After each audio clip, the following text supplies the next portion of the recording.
What's up, guys? It's Jared, and today we are going to be talking about tournaments, how they're structured, how they're run, and you as a player, how to know when to ID, what even is an ID, and how top 8s and day 2s are even calculated. Before we get there, though, make sure you are subscribed, make sure you like the video, and leave a comment if you like this video or you have any recommendations for the future. So let's start off by the basics. Swiss. What is Swiss? Swiss is the type of tournament that Pokemon uses for the trading card game, the video game, and even other games like Magic the Gathering and chess have used this system. This system is used to pair players against each other for each round. And this system pairs players based off of how good you are. If you are undefeated at a tournament, you're going to be paired against somebody who is either undefeated or pretty much almost undefeated. If you're doing okay, you're going to be paired against somebody who's also doing okay. And if you're not doing well at the tournament, you're going to be paired against someone else who's also not doing well. Another rule about Swiss is that these pairings are random and you cannot play against a player that you have already played. So if you play against your buddy, you're not going to hit him again in the same Swiss tournament. And so because players are grouped by performance and paired by performance, sometimes you're going to get instances where, let's say, there are only 3 4-0s. So one of those 4-0s can't play against a 4-0. One of them has to be what's called down paired. And so that's why if you're 3-1 in a tournament and you play against a 4-0 and you say, what gives? I'm supposed to be playing against a 3-1. Why aren't I? It's because there aren't enough 4-0s for everyone to play against each other. So you're going to have these natural up pairs and down pairs in a Swiss tournament. So how exactly do you know who to pair against each other as? What is the metric that Pokemon uses for determining how well a player is doing? This is called match points. In Pokemon, you are awarded 3 match points for every win, 1 match point for every tie, and 0 match points for every loss. This means that, let's say you are 6-2-1 in a tournament. That means 6 wins, 2 losses, and a tie. Then you are sitting at 19 match points. If you are, let's say, 5-2, you are sitting at 15 match points. So match points are what's used to group people into these performance tiers, and they're also used for, at the end of the tournament, final standings. This is the first indicator for final standings. The second indicator for final standings is what's called resistance. So what is resistance? All resistance is your opponent's win rates averaged. Let's just start off with an easy example. Let's say that you've played against 3 people. Let's say that they are 2-0, 1-1, and 1-1. So we can actually calculate your resistance. So your resistance would be the average of 100%, 50%, and 50%. So you do 1 plus 0.5 plus 0.5 over 3, and then you get 2/3 or 66.67%. So this is your resistance. And so why does this matter? So it actually doesn't matter during the tournament, but it does affect standings.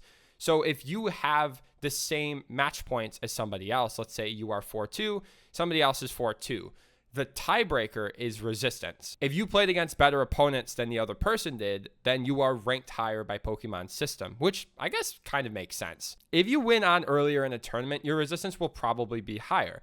And the reason is if you start off with a winning record, you're going to be playing against people who also have a winning record. So win early on, get a higher resistance. With these two concepts, I want to move on to League Cups, the highest level premier tournament that Pokemon has at a local level. So League Cups work by having an X round Swiss tournament, and then the top 8 from that tournament proceed to a single elimination best of 3 from within just the top 8. For League Cups and for all other Swiss tournaments, you need at least 16 players to run 5 rounds, and you need at least 32 players to run 6 rounds. And these are strictly enforced by Tom. If you have greater than 32 players, you have to run a 6-round tournament.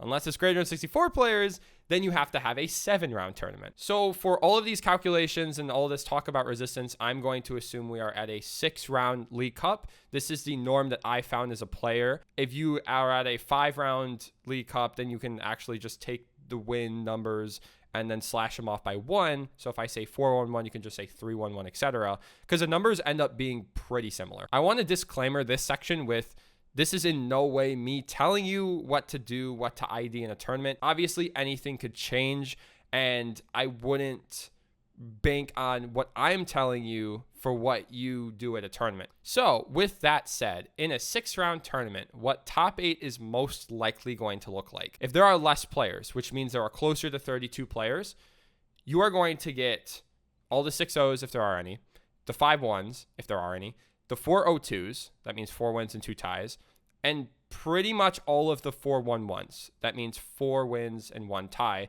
And the bubble, which a bubble is person who either barely gets in or barely gets out, the bubble into top 8 will be 4-2. That means 4 wins and 2 losses. This isn't to say that all 4-1-1s are guaranteed in a 6-round cup, because the more players you get, the less likely that happens. So if you're actually closer to 64 players, being 4-1-1 is not safe into top 8. You can have, let's say, 4-1-1s going down to 9th place, 10th place, even 11th place. And so why does this matter? So this actually impacts IDs. So what is an ID? An ID is an intentional draw.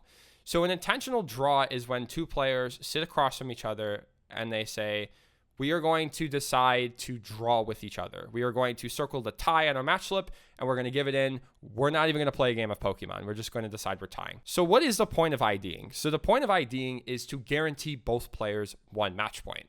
The way that I personally have done IDs, I've always done safe IDs.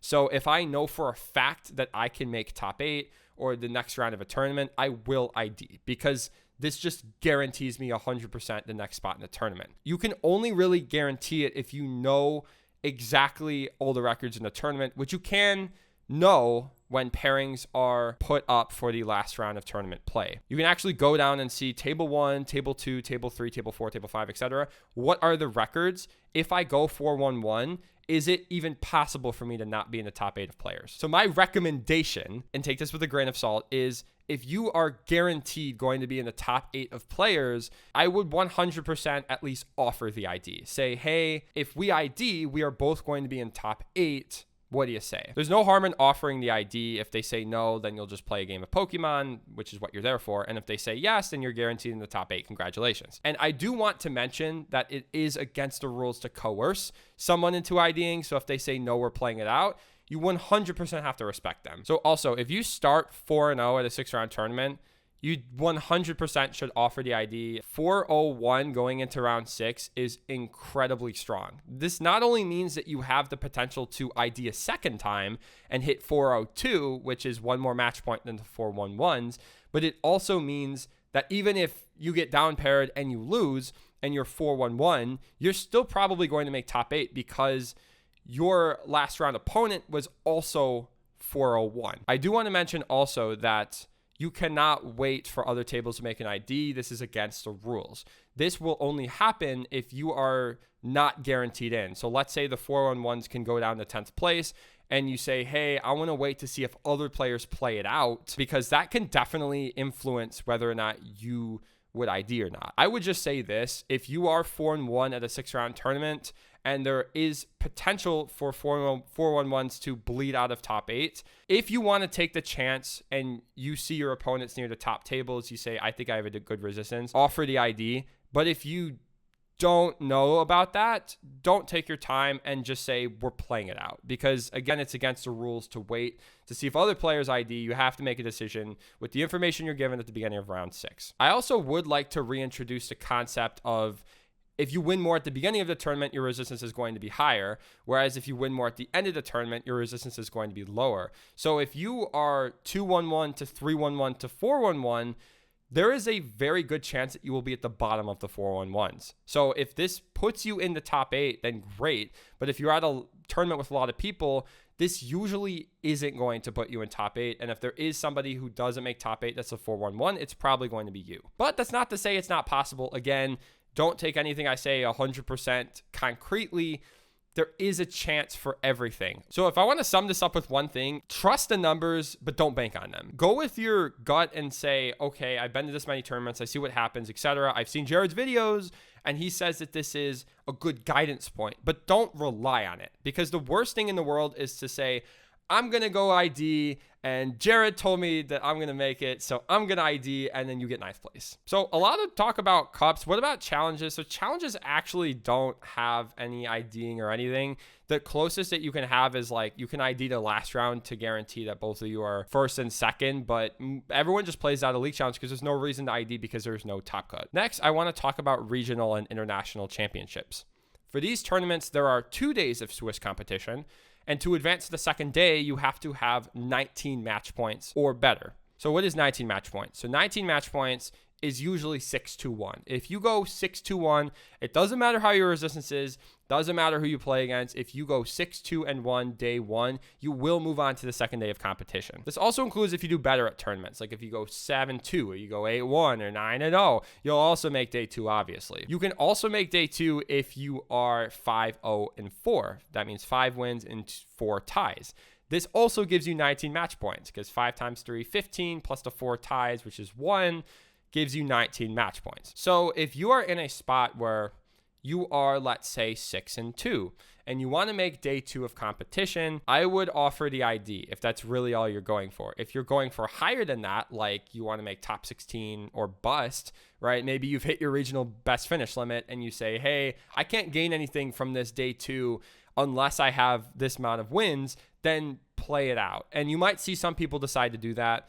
They're not being jerks. They just have their own personal goals, and you just have to respect that. But if you are 6-2 and you want to get into day two, most of the time the other person will accept the ID, and this would put both of you into day two of competition because you both have 19 match points. Likewise, IDs in day one also come up. Let's say if you're 5-3 and you want to ID to get that 16th match point, which usually puts you in contention for points. I think it's top 256. So if you go 5-3 and you want championship points, IDing is never a bad thing. You can always offer it. If your opponent says no, then you just play it out. It's no big deal. In day two of competition, though, everything resets. So it's a new Swiss tournament. You can play against the same people that you played against day one. And there aren't really IDs in day two except for to get to top 8. This is usually done by the top 1 or 2 tables where they say, I have enough match points that if we both get one more match point, we will be locked in for top 8 of the tournament, which for regionals is a huge deal. And also on the topic of regionals, nationals, etc., the amount of match points needed for top 8 is completely different for every tournament. At the beginning of the season, I think it was like 33 guaranteed, 32 was on the bubble or something. So top 8 at NAIC was actually a clean cut to 36 match points, which means you needed between 2 days, between 15 rounds, you needed 12 wins, or you needed 11 wins and 3 ties, which I think that was the most case scenario. And not to say you can't ID during a tournament, like with your buddies, you say, hey, I don't want one of us to have the loss, we can ID. But I will say, like, if you play against your buddy at a League Cup and you say, hey, like, should we play it out? Should we not? I was talking with my friends about this. You should just play it out because you would make sure that one of you got it. And if you ID too early on in the tournament, there's a very good chance that both of you don't make it. Because like what I was saying, if you win later in the tournament, your resistance is going to be lower. And if it gets to that point where the 4-1-1 just doesn't make all the spots, you would just be screwing you and your friend out of it. So yeah, I hope this gave like a good introduction about match points, resistances, etc. Let me know if you have any questions about how it specifically works. I am a nerd and calculate this stuff all the time, but I hope that you all enjoyed the video. Again, make sure to subscribe, like, share with your friends. Maybe they need this. But yeah, see y'all next time.